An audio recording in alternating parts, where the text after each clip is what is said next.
Ku semangat berjuang untuk menjemputmu di sana. Assalamualaikum warahmatullahi wabarakatuh. Waalaikumsalam warahmatullahi wabarakatuh. Sahabat MGM, jumpa lagi bersama kami Ajaka dan Uce di channel Menjemput Jodoh Mulia, di mana jodohmu, MGM menemanimu. Oke Uce, di video kali ini kita seperti biasa akan membacakan sebuah pertanyaan dari sahabat MGM. Pertanyaannya kurang lebih seperti ini Uce. Gimana Ajaka? Bagaimana sih caranya menjadi seorang wanita yang mulia? Nah ini kan mungkin sahabat kita ini penasaran, menjemput jodoh mulia, terus aku berarti bagi seorang wanita harus menjadi wanita yang mulia. Tapi seperti apa sih di zaman now ini biar menjadi wanita yang mulia? Nah, seperti apa Uce tipsnya? Baik, bismillahirrahmanirrahim. Tips atau bagaimana menjadi wanita yang mulia. Ya kalau mungkin zaman sekarang wanita yang cantik, wanita yang bagus begitu ya. Ini seperti yang diriwayatkan dalam kisah ketika Rasulullah bersama para sahabat begitu. Itu ada beliau memberikan pertanyaan begini aja Kak, kepada para sahabat itu. Siapakah di antara kalian yang tahu bagaimana atau seperti apa wanita mulia itu? Menurut kalian apa yang disebut dengan wanita mulia itu? Ya kalau zaman sekarang wanita yang bagus, wanita yang cantik begitu. Kemudian para sahabat saling pandang, saling toleh kanan, toleh kiri. Itu pertanda apa? Itu ya mencari jawabannya begitu. Apakah karena rajin puasanya? Apakah karena rajin sholat malamnya? Atau apakah karena pengabdian terhadap suaminya dan sebagainya begitu. Kemudian tidak ada satupun sahabat yang menjawabnya saat itu. Kemudian hingga para sahabat itu pulang ke rumah masing-masing. Kemudian begitu aja Kak, wanita yang solehah, wanita yang baik itu kalau suaminya pulang ke rumah itu yang ditanya adalah dapat ilmu apa tadi setelah kumpul dengan Rasulullah tadi. Pulang. Iya, pulang terus kemudian lah di rumahnya ketemu sama istri.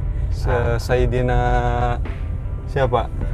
Yaitu para sahabat dan termasuk yang hadir saat itu adalah Sayyidina Ali. Kemudian Sayyidina Ali pulang dari setelah kumpul dengan Rasulullah tadi, kemudian Sayyidah Fatimah Zahra kemudian membukakan pintu dan kemudian, apa wahai suamiku, ilmu yang engkau dapat setelah kumpul dengan Rasulullah tadi begitu. Bukan dapat apa, mana oleh-olehnya. Bang, jadi dapat apa gitu. Bang, dapat apa Bang?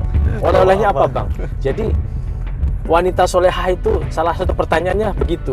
Dapat ilmu apa? Begitu. Ini baru permulaan ya. Jadi ketika Sayyidina Ali ditanya sama Sayyidina Fatimah Zahra begitu, akhirnya apa? Sayyidina Ali bercerita, tadi Rasulullah menanyakan kepada kami, kepada para sahabat itu wanita yang disebut wanita yang mulia, wanita yang cantik, wanita yang bagus itu yang seperti apa? Kemudian tidak ada satupun sahabat yang menjawab. Kemudian dengan romantisnya Sayyidah Fatimah Zahra membisikkan kepada telinga Sayyidina Ali. Dibisikkan, aku yang tahu jawabannya. Dan wanita yang mulia adalah wanita yang tidak pernah dilihat laki-laki sama yang tidak pernah melihat laki-laki.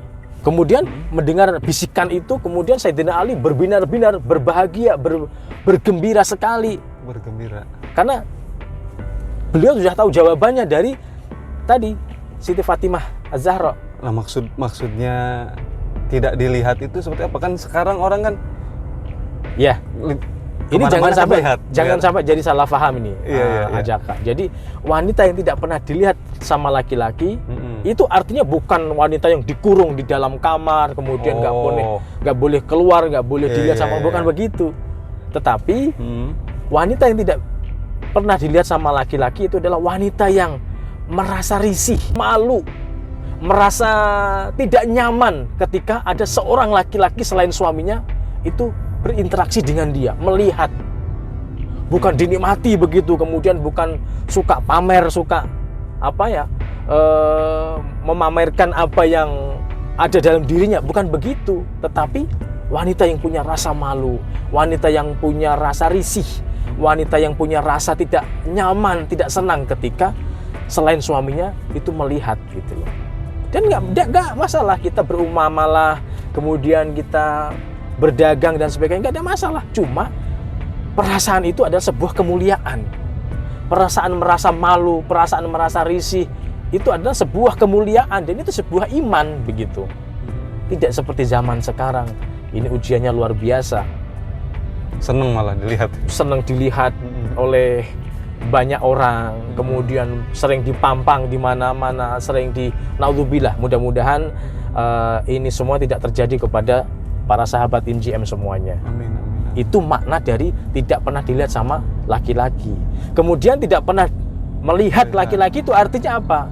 Juga tidak merasa nyaman, tidak merasa senang ketika melihat laki-laki selain suaminya. Artinya ya seperlunya saja, sekedarnya saja.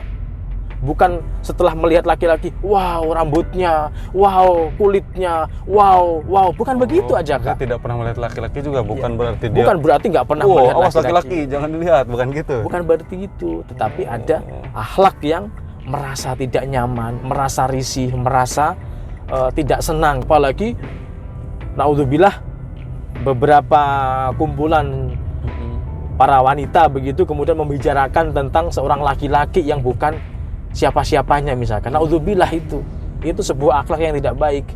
Kemudian ada wah rambutnya, dibahas satu persatu. Dibahas satu persatu sampai detail. Itu bukan sebuah kemuliaan aja kan. Wanita yang tidak pernah dilihat sama laki-laki dan tidak pernah melihat laki-laki.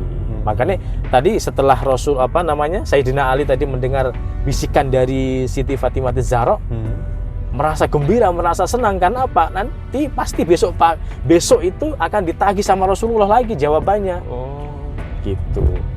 Kemudian setelah esok harinya, ketika para sahabat ngumpul lagi bersama Rasulullah, kemudian Rasulullah kembali menanyakan, siapa di antara kalian yang sudah menemukan jawabannya? Kemudian Sayyidina Ali mengacungkan tangannya. Ya Rasulullah, wanita yang paling mulia adalah wanita yang tidak pernah dilihat laki-laki dan tidak pernah melihat laki-laki. Ketika mendengar jawaban itu, Rasulullah tersenyum. Ya mungkin penasaran, tahu dari mana.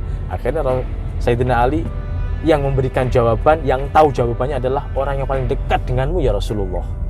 Rasulullah tersenyum begitu. Jadi ini maknanya, Ajaka. Masya Allah. Oh gitu, Cya. Betapa berarti, Masya Allah ya, Islam itu memuliakan banget wanita, Cya. Maka, wahai sahabat, terutama yang para kaum wanita, betapa Islam itu memuliakan kalian, betapa Islam itu sungguh benar-benar memanjakan kalian, memuliakan kalian, menjunjung tinggi kalian. Maka dalam satu kisah Rasulullah mengibaratkan wanita itu sebuah mutiara, tapi bukan mutiara, Ajaka. Ketika kita ingat mutiara, bahwa mutiara itu adalah ibarat wanita adalah ibarat mutiara. Ketika kita ingat mutiara, maka yang dua hal yang sangat penting kita ingat adalah bagaimana cara mendapatkan mutiara. Yang kedua adalah bagaimana cara menjaga mutiara. Mutiara itu cara mendapatkannya adalah tempatnya di mana aja Kak? Di lautan. Ketika kita ingin mendapatkan mutiara, maka kita harus bisa berenang, kita harus bisa menyelam, peralatannya harus memadai, dan kita harus bisa berenang. Dan seandainya salah satu tidak terpenuhi atau salah satu tidak bisa kita cukupi begitu, dan taruhannya adalah nyawa. Itu cara mendapatkan mutiara. Kalau sesuatu yang mudah didapat, mudah digapai, mudah dilihat, itu ya kotoran di permukaan begitu, buih di lautan. Tapi mutiara ada di dasar lautan. Cara mendapatkannya penuh dengan perjuangan. Itu wanita. Dan seyogianya kita sebagai wanita, ya posisikan diri kita sebagai mutiara. Tidak semua orang bisa mudah untuk mendapatkan. Tidak semua orang mudah untuk memegang kita, mudah untuk melihat kita. Naudzubillah. Nah, itu cara mendapatkannya. Kemudian cara menjaganya, mutiara itu, kalau kita punya mutiara, itu letaknya ditaruh di dalam kotak. Kotaknya dikunci. Kotaknya ditaruh lemari. Lemarinya dikunci. Lemarinya di dalam kamar. Kamarnya dikunci. Kamarnya di dalam rumah. Rumahnya dikunci. Rumahnya ada gerbangnya. Gerbangnya dikunci. Dahsyat sekali ya jaga. Ketika kita menjaga mutiara itu begitu luar biasanya. Begitu melindunginya. Begitu memuliakannya. Kita sebagai laki-laki, ya begitu cara menjaga istri kita, cara menjaga pasangan kita. Kenapa? Istri kita, pasangan kita adalah mutiara di situ. Dan tidak cukup di sini. Sebagai seorang wanita, ya posisikan diri Anda adalah sebagai mutiara yang layak untuk dimuliakan, layak untuk dijaga. Maaf Uce, apakah bukan berarti itu mengekang nggak sih sebagai seorang perempuan, dikekang nggak? Oh tidak, maka pahami betapa Islam, betapa syariat itu memuliakan wanita. Jadi ini bukan sebuah kekangan, tetapi sebuah perlindungan. Begitu, ajakan. Beda ya. Sangat berbeda. Mutiara itu, kenapa kok disebut sebuah perlindungan, ajakan? Mutiara itu adalah semua orang itu menginginkannya. Oh iya. Maka karena semua orang itu menginginkannya, maka kita perlu menempatkan di tempat yang terbaik, di tempat yang terhormat, begitu. Kemudian menjaga dan sebagainya. Bukan di LR begitu, bukan untuk sebuah umum begitu. Sama, wanita adalah sesuatu yang mulia, maka perlu kita jaga, perlu kita tempatkan kepada tempat yang terhormat, tempat yang sesungguhnya, begitu aja kan. Itu wujud memuliakannya begitu, bukan untuk mengekang, bukan untuk membatasi, tidak seperti itu. Tetapi betul-betul menempatkan pada porsi atau pada tempat yang terhormat, pada tempat yang seharusnya. Nah, itulah syariat. Kalau tidak dijaga ya resiko ini ya berarti. Iya, ada seorang wanita yang menyadari dirinya mutiara, maka dia akan bisa menempatkan dirinya dengan baik. Jaga akhlaknya, cara bicaranya, cara berakhlak, cara berpakaian, kemudian cara bersikap dan sebagainya.